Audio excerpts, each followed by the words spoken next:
Die 2025 Doutelsport 2 Oseane Ultramarathon gehardloop in briljante weer in Kaapstad.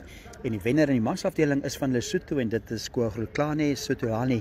En hy wen die wedloop in 3 ure 10 minute en 46 sekondes.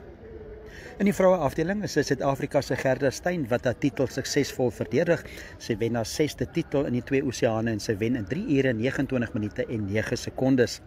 En hier is die groot oomblik wat Sotoane die mans afdeling gewen het en hier breek hy die lint.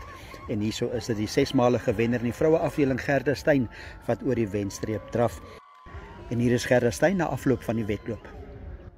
Dit was 'n wonderlike resies geweest vandag. Ek is baie gelukkig met die resultate. Natuurlik was dit nie 'n rekord nie, maar mens kan nie verwag om die rekord elke liewe jaar te breek nie.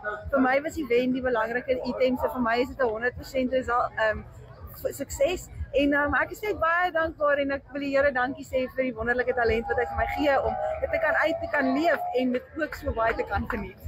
Was dit 'n groot oomblik om so in te kom hier so in die ondersteuning te ervaar? Dit is spesiaal. Dit is 'n baie groot oomblik. Hierdie oomblik, ek dink nie baie mense in hierdie lewe kry die kans om so 'n groot oomblik te beleef. So vir my om dit te kan beleef, dis 'n groot seën en ek vat dit nie vir granted vir 'n oomblik nie. Ek wil net sê baie dankie vir die ondersteuning van elke uithoeke van hierdie land.